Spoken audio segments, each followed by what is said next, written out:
I'm going to introduce Shona today. So we're very lucky that Shona came to join us roughly 6 months ago as an expert in surface layers that not just passivate silicon but also allow charge transfer. She is helping us solve some critical challenges on the singlet fission project.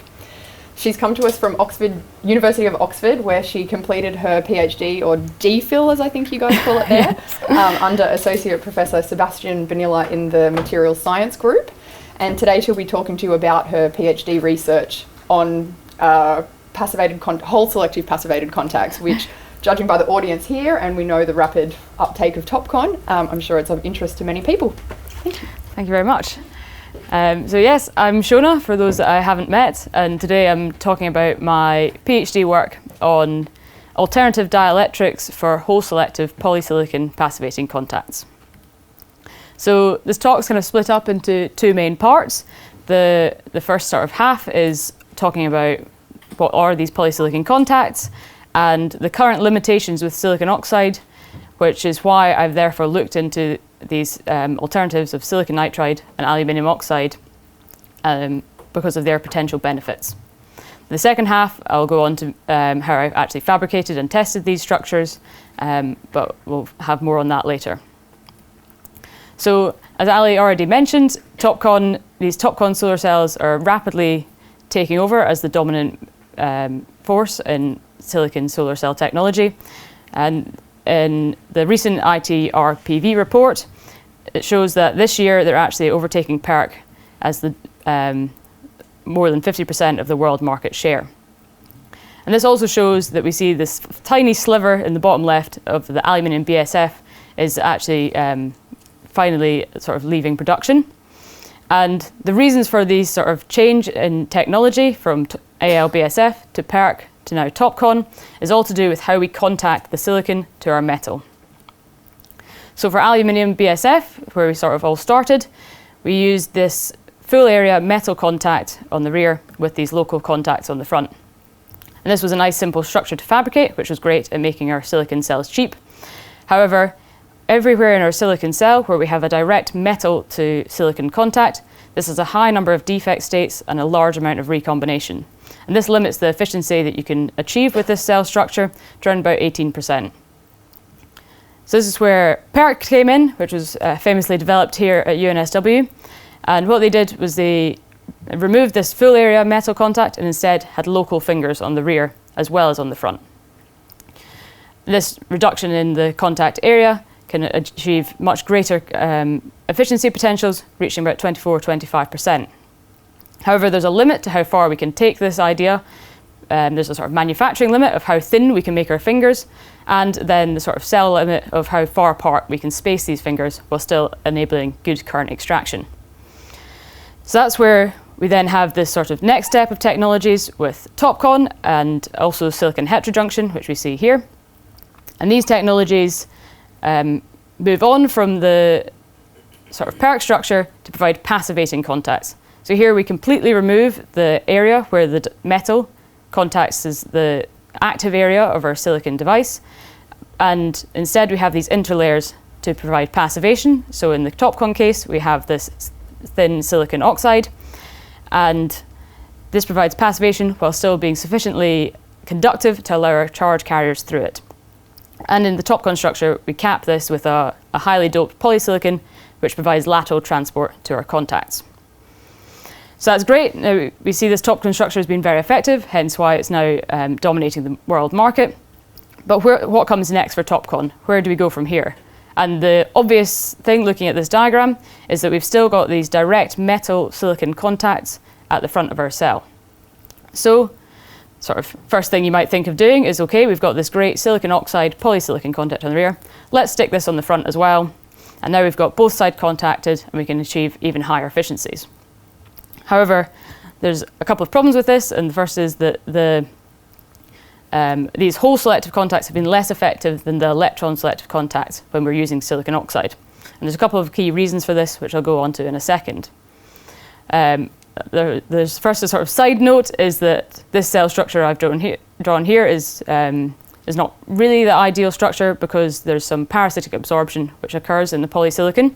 So if you were making this sort of device, you'd probably want to have localized polysilicon contacts under your metal on the front. But that's a topic for another day and another seminar. So first, why silicon oxide is more effective for electrons than for holes. And the first part is is how this tunneling current works. It's dependent on two key properties of your dielectric. The first is the thickness of it, and the second thing is the barrier height that your electrons or holes are faced with. So for silicon oxide with electrons, they have this barrier height here, which is around about 3.2 eV, whereas for holes, we have a much larger barrier of 4.5 eV. So if we take these and we can do some fairly simple theoretical calculations, and we see that and here I've done the contact resistivity as a function of the dielectric thickness for silicon oxide for both a p-type contact with these open dots and an n-type contact as this dashed line. And we see that the p-type contact has much higher contact resistivity for a given thickness. And now an important sort of point to make about this is that the sort of key value that I'll keep coming back to throughout this talk is this 100 milliohm centimeter squared. This is a really key sort of benchmark because below this value, you're not having significant contributions from your contact into the series resistance of your cell, so you don't see a massive drop in fill factor. And if we look at the silicon oxide case for electrons, this has an allowable thickness of around about 1.4 EV nanometers, while for holes, it's actually less than 1 nanometer. And this has a severe impact on how you could fabricate these very, very thin dielectrics. There's quite a lot of processes which have self-passivating silicon oxide growth, and these often have around about 1.4 nanometers. What this means is it doesn't mean that it's impossible to make polysilicon contacts with silicon oxide for holes, but it means that we have to have an alternative conduction mechanism, and this is typically through pinholes. So what I mean by pinholes are areas where the silicon oxide is broken up, and we have a direct silicon to polysilicon contact. This is great, it's an alternative conduction mechanism that allows low resistivity contacts. However, at these areas, we have a high amount of recombination because we've no longer got the passivating effect of the silicon oxide.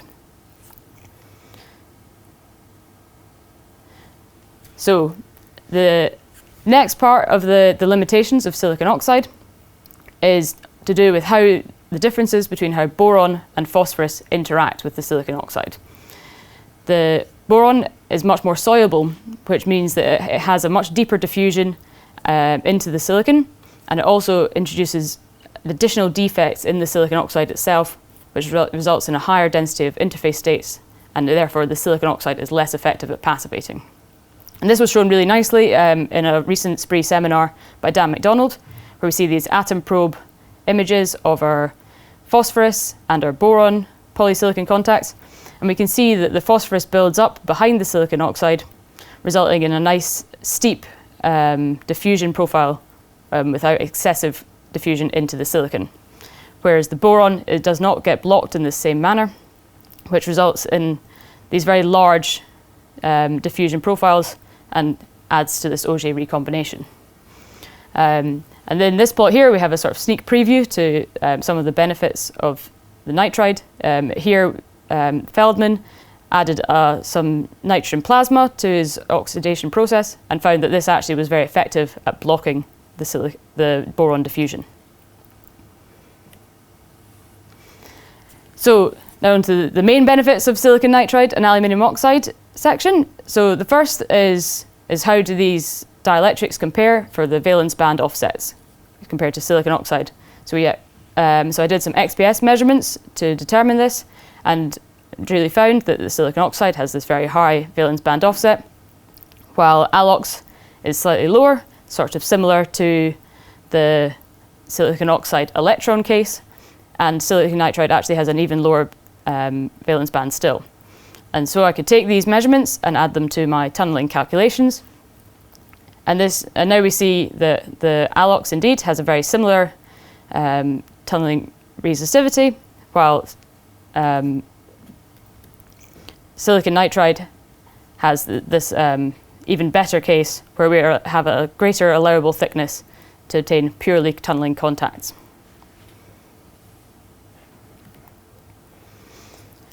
And now the next sort of benefit is, as I've already touched on, is the boron diffusion profile.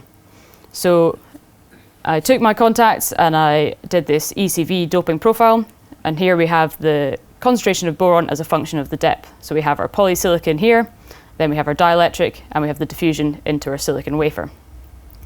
And for this I found that the ALOX behave very similarly to the silicon oxide, while we see this nice blocking effect from the silicon nitride.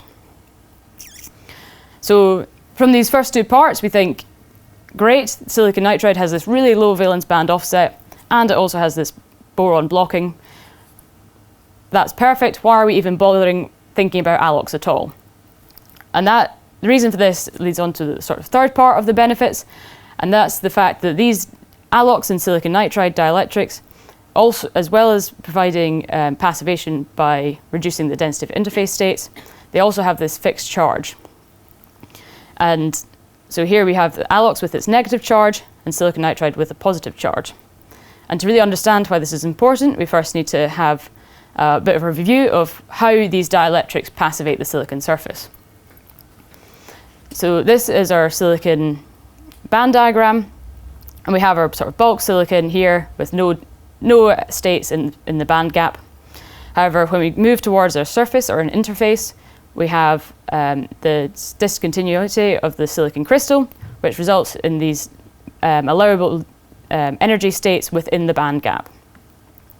And these states, some of which can be charged, results in this band bending, which further encourages recombination at the surface, as electrons can be drawn into these states, and the majority carrier holes are available to recombine. So that brings us on to how our dielectrics help. So if we take a dielectric such as silicon oxide and deposit this on top of our silicon, we can drastically reduce the number of defect states which are available for recombination, which is great, and this is known as chemical passivation. And then when we consider some other dielectrics such as ALOX, which also have this fixed charge, as well as providing this chemical passivation to reduce the number of defect states, it also has this negative charge, and this influences the band bending at the surface. So now these electrons, instead of being attracted to the surface, are repelled, and that further limits the recombination. So if we sort of take this and look back at this plot that I showed here, we can see that the negative charge of ALOX is really beneficial for hole-selective contacts, while this silicon nitride could potentially be a bit detrimental as it's got the wrong polarity of charge. So what I did was I did what I think lots of other people did in around about March 2020, is I did some torus simulations to determine how much of an effect this charge will have on our polysilicon contacts. So here I simulated this polysilicon contact structure shown here for both negative and positive charge, and I've extracted the recombination current, which is a measure of the passivation quality. And so for good passivation, we want this to be very low. And we see that, sure enough, our negative charge has this beneficial effect in reducing the recombination current, which is great for ALOX. And now for silicon nitride, what we actually see is quite interesting is that although, yes, we have this detrimental effect at very high positive charges, the effect's actually really relatively small, if you keep it below around about 10 to the 12. And we can also reduce this effect further by ensuring we have a nice highly doped polysilicon contact. So now we've got these silicon nitride and ALOX structures, and we've shown that they have this lower valence band offset, which means we can fabricate these tunneling conductions without having to worry about pinholes. And we know that silicon nitride has this beneficial boron blocking, while aluminium oxide has a potential benefit from nice high negative charge. So now we have the furthering questions: can we actually fabricate them, and do the promise that I've sort of shown in the first half of my talk translate to real devices? So first off, I'll talk through the sort of fabrication process for these structures. To make the very, very thin ALOX and silicon nitride required, I used ALD for the ALOX, and as expected, I had very good control over the thickness and uniformity, which is to be expected for this deposition technique. While for silicon nitride, I used PCVD, and I was also able to achieve good control over my thickness and also high uniformity, which is potentially less expected, as PCVD is not typically known for having such good uniformity. Unfortunately, at Oxford, we didn't have the capabilities to deposit our boron-doped polysilicon, so our samples took a little trip across to Switzerland, where EPFL very kindly helped us deposit these polysilicon contacts. So they did in situ doped amorphous silicon deposition, then performed the high temperature anneal to crystallize it into polysilicon, and they also performed deposited a silicon nitride, which acted as a hydrogenation step. Then they came back to me in Oxford, where I could do further characterization. And this process is clearly not going to be something that happens within a week. It takes a few weeks of sort of sorting out the samples and shipment. So this meant I had a fairly limited number of sample batches. So a lot of my DPhil was focused on really understanding how these dielectrics behave to ensure that for the sort of subsequent batches, I could really show an improvement each time. So first, before I sent anything to EPFL, I did a lot of characterization on the dielectrics themselves and sort of selected the potentially good dielectrics to choose for this process. And so for batch one, I sort of had selected these ones here, which was silicon nitride, a couple of different thicknesses of aluminium oxide, and this silicon nitride stack, which included an RCA2 oxide as an interlayer. And why is this RCA2 oxide why have I included this? I've just spent a lot of time talking about why silicon oxide is so bad. And the reason I've included this RCA2 oxide is because we found it helped a lot with the chemical passivation. And actually, it's really incredibly thin oxide that forms, which means that it could have a fairly limited effect on the tunneling conduction. So I deposited these layers and sent them off to EPFL. And then first I'm going to look at the transport properties. So when these samples came back to me, I first had to strip off the nitride and form the structure here, where I removed the back polysilicon contact and etched between the aluminium dots to isolate the contact stack itself. Now I should note that I sort of didn't use the Cox-Strack method, or TLM, for doing these contact resistivity measurements, which are often used, because I found there was some variation in my contact resistivities, which would make these techniques sort of impossible to get accurate contact resistivities from. So instead what I did was I just did multiple measurements of this structure, and I removed the contribution from the spreading resistance in my wafer and used that to assume my contact resistivity. And I found that for all my dielectrics that I've fabricated, we could achieve contact resistivities less than this magic number of 100 milliohm centimeter squared. So that was really good. We were happy with that. The next question is, okay, are we actually getting tunneling contacts here? And to determine this, I did some temperature-dependent IV measurements. These are really useful for extracting the conduction mechanisms, because the tunneling conduction and the pinhole conduction have two different temperature dependencies. For tunneling, we see that there's this inverse dependence, so as we lower the temperature, we see a sharp increase in the tunneling resistivity, while for pinholes, we have this opposite effect, which is largely due to the effect of the bulk silicon resistivity.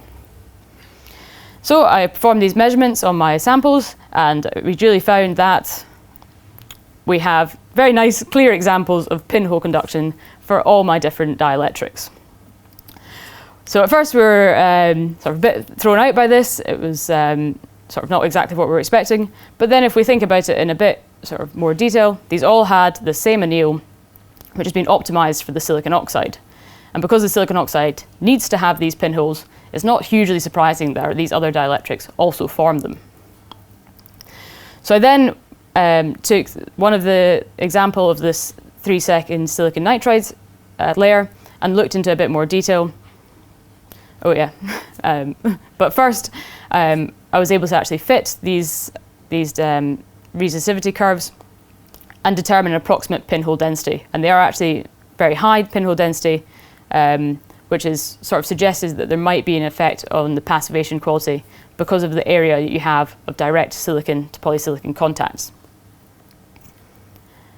So taking this 3-second silicon nitride layer, I then made some new contacts which had a range of polysilicon deposition temperatures. And we found that, in fact, when we lowered the temperature slightly, we have this purely tunneling conduction. So this means that while our contacts form pinholes, we know that they're not actually required for obtaining low resistivity contacts. They just sort of form anyway. And what this means is that we don't need to worry about pinholes when we're optimizing our polysilicon annealing steps. We can just focus on whatever's best for the passivation quality. Which leads me on to studying the passivation quality. So for the first batch, we measured the lifetime using sort of Sinton on these symmetrical lifetime samples and extracted the implied open circuit voltage from this.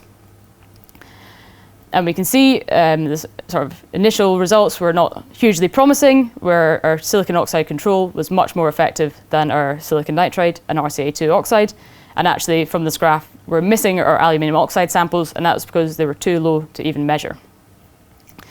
There is some slight improvement seen when we add this hydrogenation step with the silicon nitride layer, and that means, and we see that the RCA2 silicon plus silicon nitride shows quite a significant enhancement after this step, and we're now approaching the passivation of the silicon oxide control.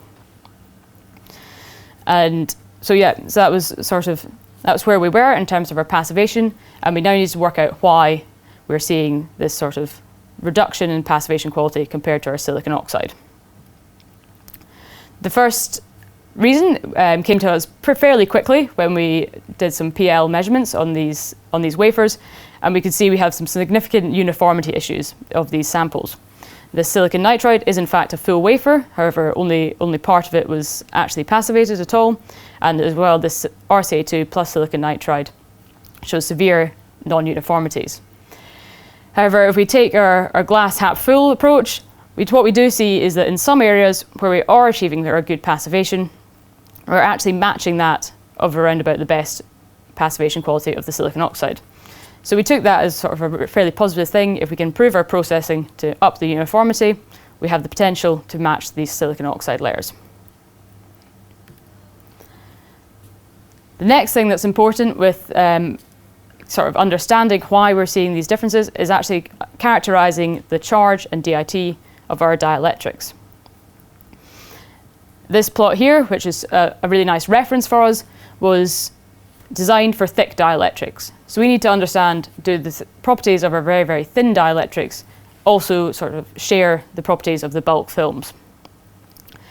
However, there's some significant difficulties with this because the methods used to measure QF and DIT or often don't work when we have this high conductivity films. So I had a couple of different approaches to try and overcome this. The first technique I used is this surface photovoltage technique, which uses this oscillating probe above the sample to determine the contact potential difference between your sample and the gold tip. And this was a very good approach because it's not directly contacting the dielectric, and therefore we don't have this conduction through it. And so this was able to measure the contact potential difference from our 3 different dielectrics. And what we did was we measured it in the dark and also in the light. And this has the effect of being able to determine the charge in our dielectrics, because when we apply light to this structure here, what happens is that generates lots of excess carriers at the front surface of our cell, and this then flattens the bands. And the direction of the band flattening is dependent on the charge in your film. And we see that for our silicon oxide and silicon nitride, when we apply the light, we see this increase in the contact potential difference, which is indicative of a positive charge, And for our ALOX, we see this decrease, which is indicative of a negative charge. So we know that on the whole, our dielectrics are kind of behaving as we expected from the figure on the previous slide. However, the problem with this technique is that the effect of DIT and QF are sort of intertwined, and therefore it's really difficult to deconvolute the two effects and get accurate and precise determination of our QF and DIT. So to sort of get more accurate and precise measurements, I then looked at another technique, which is capacitance voltage measurements. And this is a technique that's really commonly used for determining QF and DIT, because these two effects are very separate in the measurement.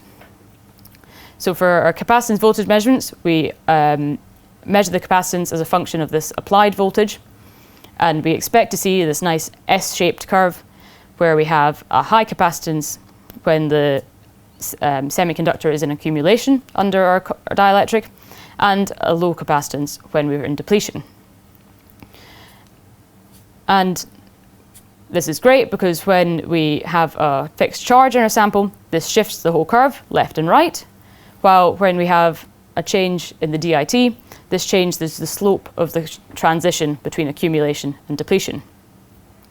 However, in this graph here, you can also see the problem with trying to use this technique on very, very thin samples.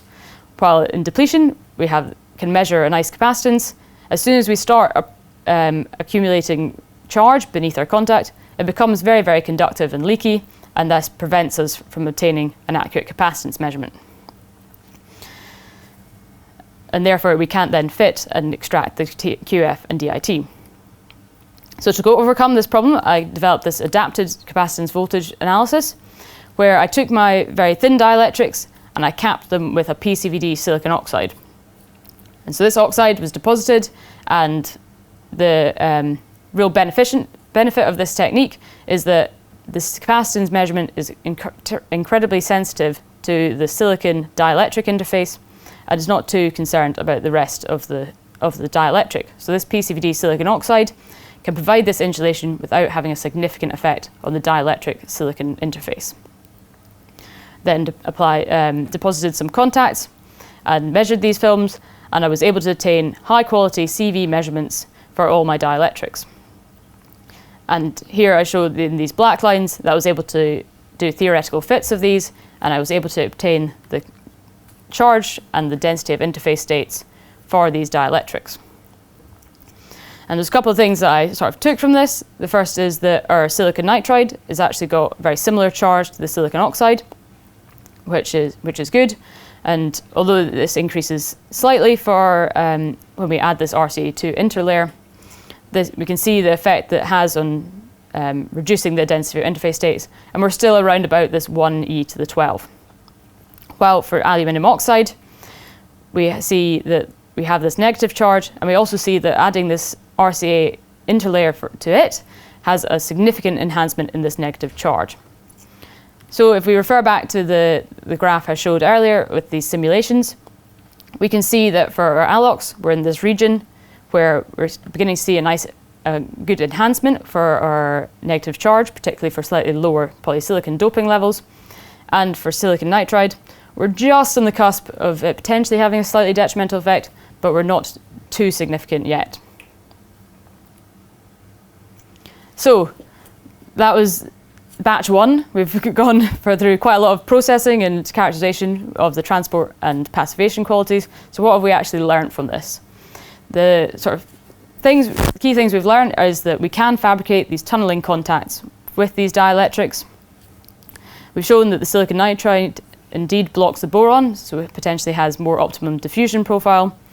And we know that this RCA2 interlayer is really crucial for ALOX to retain a nice high negative charge, and also for improving the passivation quality of our silicon nitride. But we also learned that in doing these sort of standard polysilicon deposition, we obtained a very high pinhole density, which might be impacting our passivation. And we saw some significant uniformities issues with our processing. So, and finally, we've realized that we're using this optimized anneal for silicon oxide, which might not be the best for our other dielectrics. So for our next batch, we thought we would vary the anneal conditions to see what might be better for our nitride and alox. We also improved our processing and wafer handling, and we decided to focus on our most promising materials, which are these nitride and alox with this thin interlayer. And so here we have the IVOC measurements after the hydrogenation step, and we found this significant improvement in the passivation we were able to obtain from the RCA silicon nitride. With it now, although it's still slightly lower than the silicon oxide, we are approaching the passivation quality of this oxide.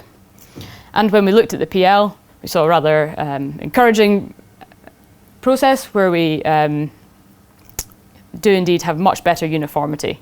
So we'd sorted out our processing issues from the first batch. For the aluminium oxide, we see slightly also an improvement in that we were able to measure them, but what we actually found was that the J0 we were able to achieve from our samples before we even deposited the polysilicon was actually slightly better than after we did this polysilicon step.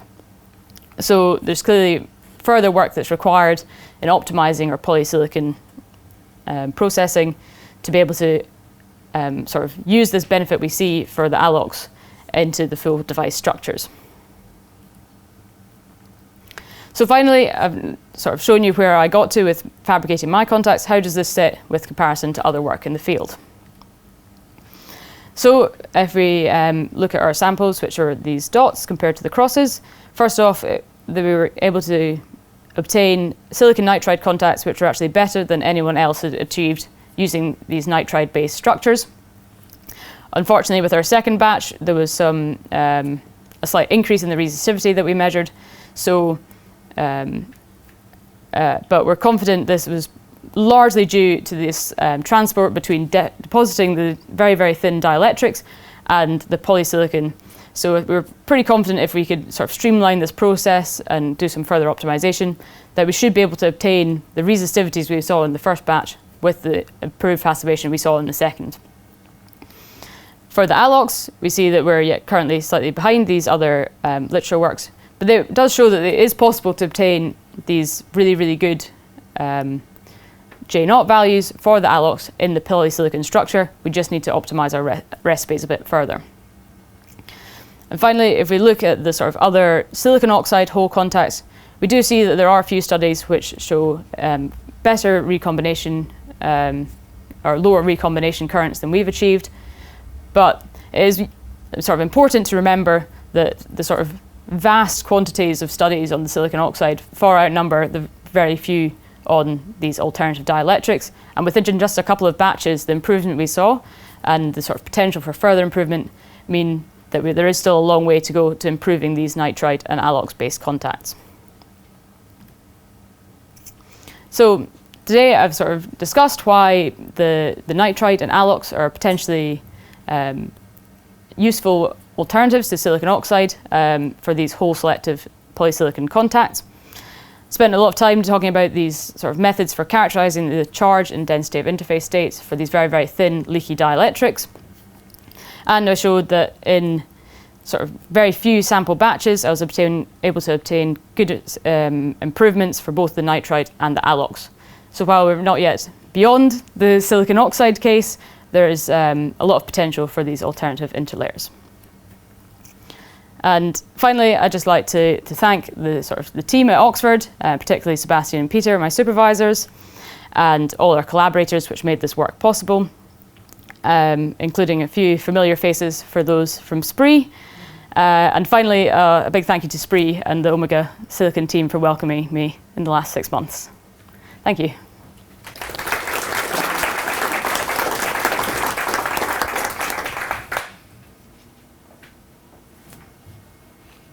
Hi, very good talk, thank you. I just got some questions about processing. When you're talking about growing the RCA2 oxide, that's often set up by the process you do beforehand, like a HF dip and all this. Yeah. So for fabricating these samples, we'd always do the RCA clean first. So we'd do RCA1, HF, RCA2, HF, And then when we're growing the sort of RCA2 as the interficial oxide, we'd always do this after the RCA2 cleaning oxide. So we end up doing RCA2 for cleaning, HF, and then the RCA2 film for passivating. Yeah, so we always finish the cleaning fully first to make sure that any of the sort of contaminants that we've grown in the RCA2 oxide for cleaning are removed, and then it's sort of a clean RCA2 oxide. Sure. Is the second one. I'm just sort of getting to the next point, which is I did a little bit of work in microelectronics, and often their pre-clean was very much focused on removing particles, not so much chemical cleaning.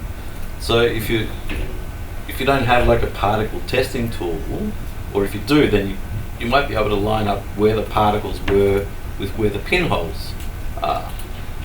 So in that way, you can get some kind of control over pinhole formation at the chemical stage. Is that something that you've tried or looked into? It's not something I've looked into at all. Yeah, so I mean, we do this sort of RCA2 in a clean room with sort of a clean batch. So hopefully, we'd remove all the particles during the cleaning stage, and we shouldn't really be introducing any more during the RCA2 oxide growth. I think, but these pinholes, they're the sort of there's other people have done studies on them in TEM, and they're in the order of nanometers. So it's sort of 1 nanometer diameters.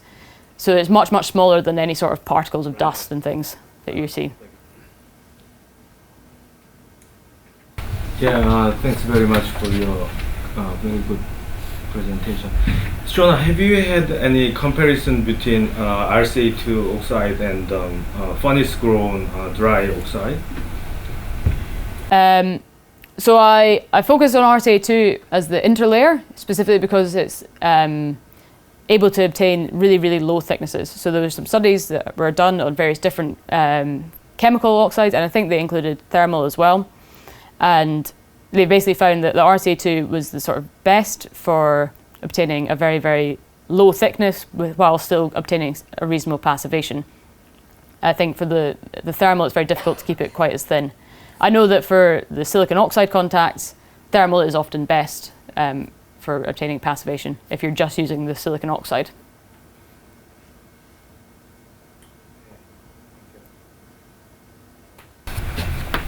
Hi Shona, thank you very much for your presentation. So I have two questions. First, you mentioned that RCA2 is being able to provide reasonable passivation and also keep the thickness quite low. Have you measured the thickness of the RCA2 oxide? So I wasn't able to, not very accurately, I think is probably the answer. My ellipsometer setup was sort of fairly rudimental, so it sort of struggled at anything below about 1 nanometer. Now having to try and think what I actually measured, I think I measured them to be about 1.2 nanometers. But I'd have to go dig out my data for that. But I think there's the other studies that looked at this actually saw it was less than a nanometer of thickness. And it's quite important to note that when we add this RCA2 interfacial oxide, we're not going from nothing to this RCA2 thickness. The samples without any interfacial oxide, intentionally grown, still have an unintentional oxide. So that's why there's not a significant impact on the tunneling current. Yeah, because normally for dry chemical oxide, I think people are using nitric acid for NaOS. So a lot of researchers are using that, or I think that will provide a little bit better passivation. Yeah, so I think it provides slightly better passivation, but it also is a bit thicker. So that's where the sort of trade-off comes. And then the second question is about the PECVD silicon nitride. So I think in your presentation it says 3 seconds of the deposition. So have you measured the thickness and also what's the components in the silicon nitride? How many silicon nitride? Yeah, so I measured the thickness. The thickness was around about 1.8, so it was sort of right on that line of allowable thicknesses for tunneling. I have measured the stoichiometry. Which is somewhere.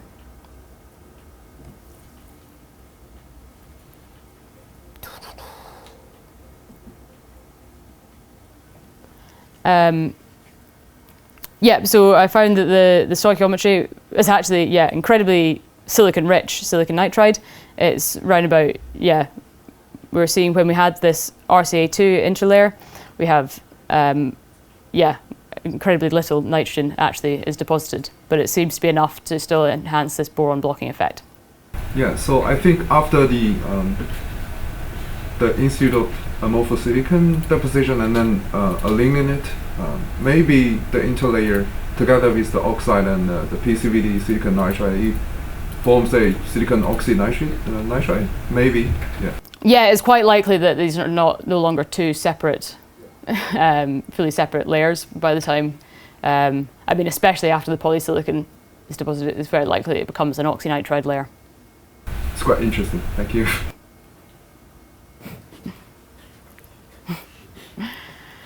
All right, well, thanks, Shona, and thanks everyone for coming.